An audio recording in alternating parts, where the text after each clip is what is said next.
De volta com o TV Brasilário, recebendo hoje nos nossos estúdios em Sertãozinho, no estado de São Paulo, o empresário, consultor, um especialista em talentos humanos, Toninho da EBA. Toninho, o que acontece, o que pode acontecer, nós já falamos aí dos novos projetos Greenfield aqui no Brasil, Greenfield, para o telespectador que não sabe, é um projeto que nasce do zero e parte para um projeto final de uma usina funcionando. Né? Nós temos aqui uma grande mobilidade social, capilaridade, inclusive, em novas regiões, novas fronteiras agrícolas. Né? Antigamente a gente falava que era o norte, nordeste, alguma coisa. Nós tínhamos aí Piracicaba, Ribeirão Preto, aí depois o norte de Minas. Hoje já entramos em Minas Gerais, entramos Goiás, o estado inteiro, Mato Grosso do Sul, uma parte que a legislação ambiental permite, o Mato Grosso, já temos usina em construção no estado do Tocantins, no Rio Grande do Sul já se constroem 2 usinas, quer dizer, é um processo grande, mas é um processo dentro do nosso país. Okay. Mas como é que a gente faz para que esses novos países que estão se engajando na produção a partir da cana-de-açúcar e transformando a cana em açúcar, etanol e álcool química, que é o próximo passo que vai ocorrer, principalmente na África, países aqui na América Latina, como é que o empresário brasileiro que quer vender seus bens de capital lá para fora vai fazer para vencer esse desafio da formação de mão de obra lá fora? Ok. Sabemos que tem já um grupo, ETH, que está construindo uma usina fora do país. Essa usina foi inteiramente fabricada, os equipamentos, aqui em Sertãozinho, através de um consórcio. Ok. Mais de 700 containers saíram de Sertãozinho para os portos para mandar isso para Angola. Perfeito. Inclusive, esse grupo trouxe da Angola algumas pessoas para buscar especialização operacional aí em usinas deles na região do Mato Grosso. Eu vejo assim, olha, que se falarmos em trazer essa população dos outros países, como África, como Angola, enfim, esses países que estão entrando no processo açúcar e álcool com essa tecnologia brasileira, trazer todo esse pessoal para cá, vai ficar um investimento muito grande. Eu entendo que nós temos que usar hoje a tecnologia disponível para que a gente possa criar desenvolver uma metodologia de ensino onde a gente possa fazer, aí na linguagem comum, um bem bolado dentro das possibilidades de capacitação, com uma parte teórica, uma parte prática, e de repente até montar alguma coisa, se há um interesse em expandir com essa tecnologia para outros países, montar um mini negócio e estar levando para a capacitação das pessoas. Porque o que é fato é que eu tenho vivido um pouco junto com esse meio, de trazer pessoas de fora para cá. Até a nossa alimentação aqui, as pessoas têm dificuldade, porque eu sinto que quando a gente sai do nosso país também, nós temos dificuldade com a alimentação. Então, quando a gente vai, a gente fica lá 1 mês, 2 meses, mas eles ficam aqui 90 dias, ficam aqui mais tempo. E isso tem causado um transtorno no que diz respeito à adaptabilidade dessas pessoas. Além do alto custo. Não tenha dúvida. Então, eu imagino o seguinte, olha, eu acho que vai precisar partir aí, de repente, dos produtores de equipamento, uma ação no sentido de levar também o know-how de produção para esses países. E eu acho que os produtores têm que reunir essas empresas que cuidam dos talentos, como a própria EBA, aí eu trago para o meu negócio, a ideia de se formatar um modelo utilizando de tecnologia para a gente atingir essas pessoas lá fora do país. Sem o qual esses empresários, inclusive, poderão deixar de vender seus equipamentos. Não tenha dúvida, porque eu presenciei um dia desse, que aí não é boa coisa, e não deve se falar, o nome principalmente, de uma empresa fabricante de equipamento, que chegou em determinado momento, ela não tinha condição de operar os equipamentos. Ou seja, ela montou os equipamentos e não conseguiu transpor, levar para a empresa a condição operacional, ou seja, extrair do equipamento aquilo que foi vendido. E tão pouco tempo depois, contratou-se pessoas com essa experiência e o equipamento está rodando dentro de uma performance excelente.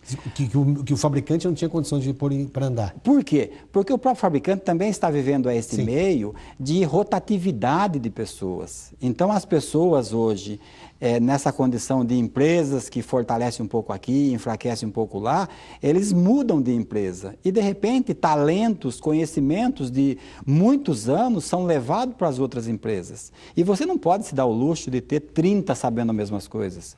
Você não pode dar o luxo de treinar todo mundo em tudo nesse processo que nós vivemos, que é otimizar ao máximo os recursos. E tem empresa que está ficando sem os seus talentos porque eles estão mudando de empresa. E eu vivi uma situação dessa um dia desse, onde a empresa não tinha, não que não tinha pessoas, tinha gente sim, mas não o suficiente para operar a planta como um todo, para passar a tecnologia funcionando para o cliente.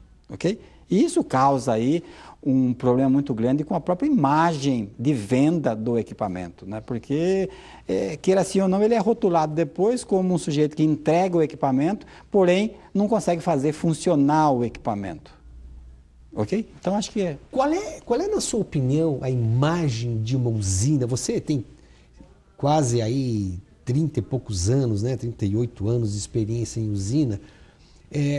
Agora nós chegamos aqui numa nova modelagem societária, grupos estrangeiros vindo ao Brasil, né? Dos cinco maiores grupos produtores de etanol e açúcar e cana no Brasil já tem expressiva participação acionária estrangeira, que ninguém me disse até hoje que é ruim, muito ao contrário, dizem, todos os meus entrevistados falam que isso é bom para o setor, é um voto inclusive de confiança no setor. Essas empresas trazem uma gestão nova, diferente para as nossas usinas? Essa é uma primeira pergunta. Uma segunda pergunta, como é que você vê esse nosso setor baseado nessa experiência sua daqui a 20 anos à frente? Ok. Eu vejo assim, olha, que o novo, e o novo que eu quero dizer, é trazer essas pessoas de gestão com uma outra visão, nos dá uma condição de sair da zona de conforto. Porque eu, como você mencionou, eu vivo aí há 30 e tantos anos dentro do processo. E eu vivo naquela condição de, ano após ano, o sequenciamento de gestão ficar numa condição muito contínua naquele modelo. Ou seja, o modelo se muda, o método se muda muito pouco. Agora, por outro lado, quando você coloca uma pessoa dentro desse negócio, é preciso entender, eu acho que de uma forma onde o impacto de uma decisão pode colocar uma empresa dessa em risco. Então, eu acredito na necessidade de sair da zona de conforto. Eu gosto da ideia de fazer com que essas pessoas novas cheguem. Inclusive com essa ideia de terceirização do CCT por essas empresas de logística. Esse pessoal tem ideia, essas pessoas têm ideias maravilhosas. Repita, CCT, o que é? É o sistema de colheita, que é corte, carregamento e transporte. Né? Essa é uma mudança que está ocorrendo nesse momento. Não tenha dúvida. Grandes grupos... Júlio Simões é um deles que está investindo. Júlio Simões, Gafor faz isso, Amazon está entrando nesse processo. Então, essas pessoas trazem aí uma vivência em logística, que de repente até no próprio setor não conseguiu desenvolver isso, e traz ideias para a gente melhorar esse processo. Porém, eu acho que precisa contar um pouquinho do que já deu certo e do que deu errado no passado para encurtar caminho. Porque quando eu tive que aprender o processo, por exemplo, eu fiz uma continuidade de erros para buscar o que era certo. E nós não temos mais tempo e nem dinheiro para estar buscando oportunidade de aprendizagem em erros, ok? Mas eu sou super favorável, eu acho que esses grupos trazem aí uma condição de gestão que, de repente, nós mais antigos aí, ou então os gestores dos grupos familiares, não tenha dúvida, de se mexer, até porque, queira assim ou não, desenvolve um processo meio que de concorrência dentro do processo aí, que faz todo mundo buscar capacitação, desenvolvimento, tecnologia. Se fala da tecnologia industrial, né? Muito se faz para renovar esse processo, principalmente no que diz respeito à automação industrial. E isso me dá um conforto porque essas pessoas mais conservadoras, essas pessoas que trabalham aí no que diz respeito à tecnologia mais manual, vêm a facilitar o processo de operação das empresas. Ok? E se nós não tivéssemos isso, de repente nós ficaríamos aí num modelo mais convencional. Não que esteja saturado, porque é bom valorizar que os modelos tradicionais conseguiram grandes resultados. Nós temos empresas, por exemplo, aí, aqui na região, que tem grandes resultados, montou-se a segunda unidade com uma capacidade de gestão familiar lá em cima. Pessoas que estudaram, pessoas que se desenvolveram para acompanhar igual ou até melhor essas pessoas que vieram de fora. Eu conheço, por exemplo, dono de usinas que tem consultor de fora do país que vem aqui para criar essa condição de saída da zona de conforto. E aí ele não perde em absoluto, em nada, para essas pessoas que estão chegando aí, desses grupos. E está valorizando o seu patrimônio. Não tenha dúvida. E como é que você vê, então, daqui a 20 anos uma usina? Olha, é um tanto difícil, porque o que ocorre? Se nós perguntássemos para alguém o que seria há 20 anos atrás um processo de usina, eu que vivi usina, e se falasse assim, Toninho, você vai ver montar uma usina? Eu falaria não. E isso eu vivo todos os anos, usinas sendo montadas. Eu lembro muito bem, e eu acho que aqui é interessante enfatizar um pouquinho, que na usina que eu trabalhei, por exemplo, tinha uma chaminé grande, tinha lá 40 e tantos metros, né? E de repente você se dava com aquilo e ficava olhando como foi construído isso. Hoje nem constrói mais esse modelo de caldeira, né? Mas o que é fato? O que é fato é que a gente não tem essa capacidade de imaginar. Mas eu imagino que nós vamos aprender muito fora do país, no que diz respeito à quantia de pessoas trabalhando, no que diz respeito a... Nesse item, deixa eu interromper, por favor. Reduz-se o número de funcionários por unidade industrial? Essa é a tendência? Eu acredito que nós temos que entrar com a tecnologia, com a automação industrial. Eu acredito que, ao longo do tempo, a maioria das usinas vão fazer o que já tem uma boa parte fazendo hoje, que é o seu controle centralizado. Uhum. E quando você centraliza o controle, a capacidade cognitiva do sujeito, o operador, eleva-se muito, a remuneração dele se eleva bastante, e aí ele passa a controlar à distância o processo. Tem ainda as pessoas operacionais no campo, mas não aquele número de pessoas. Só que eu falei em determinado momento, nós precisamos buscar a nossa capacitação para que eu ocupe uma cadeira de operador de um centro de operação industrial. Ok? Então é nisso que eu coloco. Talvez a redução de pessoas, eu nem acredito, porque está se agregando muitas outras atividades no processo, aí o próprio sistema de geração de energia, que há 10 anos atrás não tinha. E nós utilizamos pessoas hoje para operar esses módulos complementares que foram colocados no processo. Quem sabe daqui um pouquinho nós vamos estar fazendo, como algumas outras empresas já, ração humana dentro do subproduto das usinas. E isso daí eu acredito que vai demandar de pessoas especializadas para encaminhar isso. Não penso na redução de pessoas, mas eu penso na especialização das pessoas nesse processo. Você acha que o número de pessoas diminui, a qualificação aumenta e abrem-se menos oportunidades de trabalho?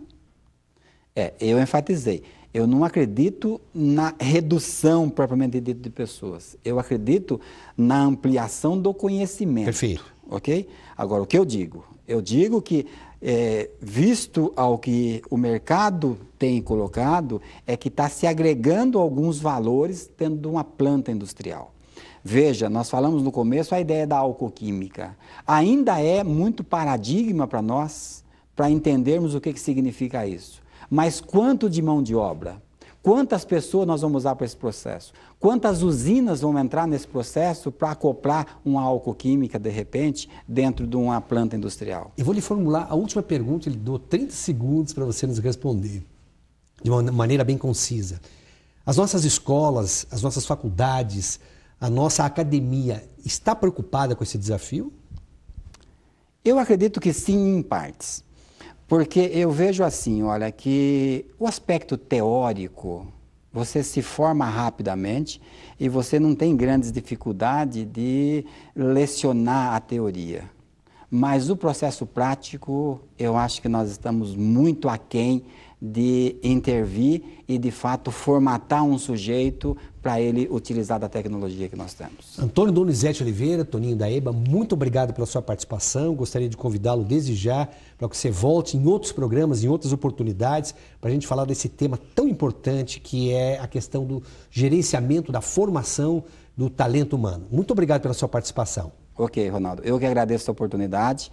Espero aí ter correspondido aí com o propósito inicial e conte comigo, estarei à disposição quando for necessário para vir até aqui. Muito obrigado. A você, telespectador amigo, nossos agradecimentos. Nós voltamos na próxima semana com mais um entrevistado do TV Brasilagro. Até lá, muito obrigado.